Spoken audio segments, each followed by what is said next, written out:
കാസർഗോഡ് നഗരത്തിൽ പരക്കെ കവർച്ച. MG റോഡിൽ പ്രവർത്തിക്കുന്ന ചെരുപ്പുകട, യൂസഫിന്റെ ഉടമസ്ഥതയിലുള്ള പലചരക്ക് കട, മാങ്ങാട്ടെ MK ശംസുദ്ദീന്റെ ഉടമസ്ഥതയിലുള്ള ഫാർമസി എന്നിവിടങ്ങളിലാണ് മോഷണം നടന്നത്. ഇതിന് സമീപത്തായി പ്രവർത്തിക്കുന്ന 3 കടകളിലെ ഷട്ടറും പൂട്ടും തകർത്ത നിലയിലാണ്. CCTV ക്യാമറകളിൽ മോഷ്ടാക്കളുടെ ദൃശ്യം പതിഞ്ഞിട്ടുണ്ട്. ഈ ദൃശ്യങ്ങൾ KCN ന്യൂസിന്. അത്യാധുനികവും ലോക നിലവാരവുമുള്ള ഫർണിച്ചറുകൾ വമ്പിച്ച വിലക്കുറവിൽ നിങ്ങളുടെ വീട്ടിലേക്ക് എത്തിച്ചു നൽകുന്നു. ബെഡ്റൂമോ, ലിവിംഗ് റൂമോ, ഓഫീസോ, സ്റ്റുഡിയോയോ ഏതൊന്നിനെയും ഭംഗിയാക്കാൻ ആർട്ടിക് ഫർണിച്ചർ ഇന്ന് തന്നെ സന്ദർശിക്കൂ. Arctic furniture, Kasaragod, Uppala, Mangalore, Kanhangad, Vadakara.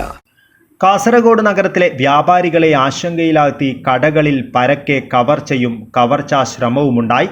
Kasaragod MG റോഡിലെ വിവിധ കടകളിലാണ് കവർച്ചാ ശ്രമവുമുണ്ടായത്. MK ശംസുദ്ദീന്റെ ഉടമസ്ഥതയിലുള്ള ബദരിയ ഹോട്ടലിനു മുൻപിലുള്ള Ashwas community pharmacy, fort road സ്വദേശിനി ശാലിനിയുടെ ഉടമസ്ഥതയിലുള്ള വിന്നർ ഫുട്വെയർ, യൂസഫിന്റെ മിനിമാർട്ട് ഗ്രോസറി ഫോപ്പ് എന്നിവിടങ്ങളിലാണ് മോഷണം നടന്നത്. ഇതിന് സമീപത്തായി പ്രവർത്തിക്കുന്ന 3 കടകളിലാണ് മോഷണ ശ്രമമുണ്ടായത്. ഫാർമസിയുടെ ഷട്ടർ പൊക്കി അകത്ത് കടന്നാണ് കവർച്ച നടത്തിയത്. സ്ഥാപനത്തിലെ ജീവനക്കാരൻ മാങ്ങാട് സ്വദേശി MK അഷ്റഫിന്റെ 2500 രൂപയും നോക്കിയ മൊബൈൽ ഫോണും ഇവിടെ നിന്നും മോഷണം പോയി. ഫാർമസിയിലെ CCTV ക്യാമറകളിൽ മോഷ്ടാക്കളുടെ ദൃശ്യം പതിഞ്ഞിട്ടുണ്ട്. ഷട്ടർ തകർത്ത് 2 അംഗ സംഘം അകത്ത് കടക്കുന്നതും കവർച്ച നടത്തുന്നതും ദൃശ്യങ്ങളിൽ കാണാം. മറ്റ് കടകളിലും സമാന രീതിയിൽ ഷട്ടറും പൂട്ടും തകർത്താണ് മോഷ്ടാക്കൾ അകത്ത് കടന്നത്. ഇവിടെ നിന്നും പണം നഷ്ടമായതായി കടയുടമകൾ പോലീസിനോട് പറഞ്ഞു.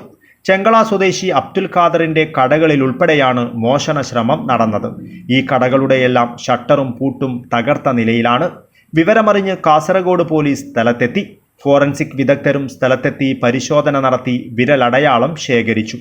പണവും മൊബൈൽ ഫോണും നഷ്ടപ്പെട്ട ഫാർമസിയിലെ ജീവനക്കാരന്റെ പരാതിയിൽ പോലീസ് കേസെടുത്തു. ഇവിടെയുള്ള നിരീക്ഷണ ക്യാമറകളിൽ പതിഞ്ഞ ദൃശ്യങ്ങൾ ശേഖരിച്ച് അന്വേഷണവും തുടങ്ങി. കവർച്ചയും കവർച്ചാ ശ്രമങ്ങളും നടന്ന കടകൾ വ്യാപാരി നേതാക്കളും സന്ദർശിച്ചു. News bureau, Kasaragod.